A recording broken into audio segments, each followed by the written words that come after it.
बहुत पहले की बात है। भारत के एक सुंदर गांव में सूरज नाम का एक 22 साल का लड़का अपनी मां माया और 16 साल की बहन गुड़िया के साथ एक जर्जर मिट्टी के घर में रहता था। घर की छत से बारिश में पानी टपकता था, दीवारों में दरारें थीं और फर्श पर बिछी चटाई भी जगह जगह से फटी हुई थी। गांव के किनारे बसा उनका घर जितना शांत था, जीवन उतना ही चुनौतीपूर्ण। सूरज के पिता का देहांत तब हुआ था जब वह सिर्फ 15 साल का था। मरने से पहले उन्होंने सूरज से कहा था, बेटा अब तू ही मां का सहारा है और गुड़िया का रक्षक भी। यह वाक्य सूरज के दिल में जैसे पत्थर बनकर बैठ गया था।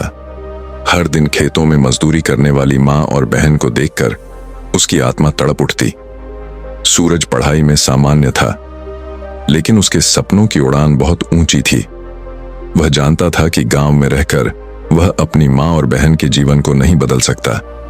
एक दिन उसने फैसला लिया, अब गांव छोड़कर शहर जाना होगा, कुछ बड़ा करना होगा। मां ने नम आंखों से बेटे को विदा किया, बहन ने बस खामोशी से उसका हाथ थामा।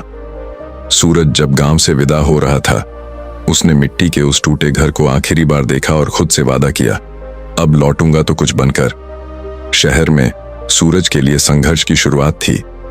वह कई दुकानों, फैक्ट्रियों में गया, लेकिन हर जगह से एक ही जवाब मिला, 12वीं पास तो हर कोई है, तुम्हारे पास क्या हुनर है।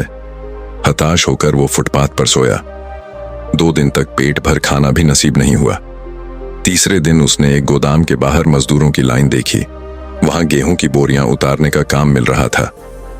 मेहनताना आज 300 सूरज ने झट से हां कर दी।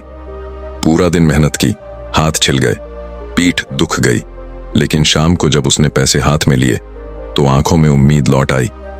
अब सूरज रोज गोदाम में काम करने लगा, खर्च में से थोड़ा थोड़ा बचत करता। एक दिन सब्जी मंडी में मजदूरों को काम करते देखा, वहां भी रोजगार था। मेहनत आना भी सूरज ने वहां काम शुरू किया। इन्हीं दिनों उसकी मुलाकात रामदीन चाचा से हुई, एक बुजुर्ग लेकिन ईमानदार सब्जी विक्रेता। रामदीन चाचा ने सूरज को व्यापार की बारीकियां सिखाई। सस्ते में माल खरीदो, सही वक्त पर बेचो।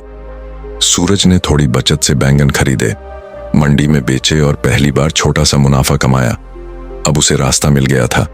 हर दिन वह मंडी से सब्जी लाता, बेचता, सीखता। धीरे धीरे उसके ग्राहक बढ़ने लगे। कुछ समय बाद एक रेस्टोरेंट मालिक ने उसे साप्ताहिक सप्लाई का कॉन्ट्रैक्ट दिया। अब सूरज नियमित कमाई करने लगा। उसने एक पुराना ठेला खरीदा और कॉलोनियों में सब्जी बेचना शुरू किया। लोग उसकी ईमानदारी और मुस्कान के दीवाने हो गए। एक दिन मां को 8000 मणि आर्डर भेजा। मां की आंखों से आंसू बह निकले। ये उसका पहला भरोसेमंद सहारा बन गया था। धीरे धीरे सूरज ने और तरक्की की। उसने ठेले की जगह दुकान खोलने का सपना देखा। रामदीन चाचा ने उसे एक दुकान दिलवाई। ताजी सब्जी भंडार सूरज कुमार नाम रखा गया। अब सूरज सुबह 4-8 बजे उठकर ताजी सब्जी लाता, ग्राहकों को आदर से पेश करता, बुजुर्गों के झोले उठाता और बदले में उसे विश्वास और पहचान मिली। कुछ ही महीनों में उसकी बिक्री 27,000 के पहुंच गई। हर हफ्ते वह 1500 तक घर भेजने लगा। मां ने चिट्ठी लिखी, अब रानी जैसी बहू आएगी, तूने खुद को साबित कर दिया। गांव लौटकर सूरज ने सबसे पहले अपने टूटे घर की मरम्मत करवाई, बहन की शादी की और फिर मां को साथ शहर ले आया। अब वह एक सच्चा व्यवसायी था, एक जिम्मेदार बेटा और एक प्रेरणा देने वाला भाई। एक शाम मां ने उससे कहा, बेटा तुझ में आज तेरे पापा की झलक दिखती है, पर एक फर्क है, तूने खुद रास्ता बनाया है। सूरज मुस्कुराया और बोला, मां ये जो कुछ भी है बस मेहनत की कमाई है। दोस्तों, सूरज की यह कहानी सिर्फ उसकी नहीं है, ये कहानी है हर उस इंसान की जो हालात से टूटा जरूर लेकिन बिखरा नहीं, जिसने गरीबी में आंखें खोली लेकिन सपने देखना नहीं छोड़ा, जिसे शुरुआत में कोई रास्ता नहीं दिखा लेकिन उसने खुद रास्ता बनाया। याद रखिए, हालात चाहे कितने भी मुश्किल क्यों ना हो, मेहनत, ईमानदारी और हौसला कभी बेकार नहीं जाते। आज सूरज ने न सिर्फ अपनी जिंदगी बदली बल्कि मां को सम्मान दिया, बहन को खुशियां दी और खुद को साबित किया।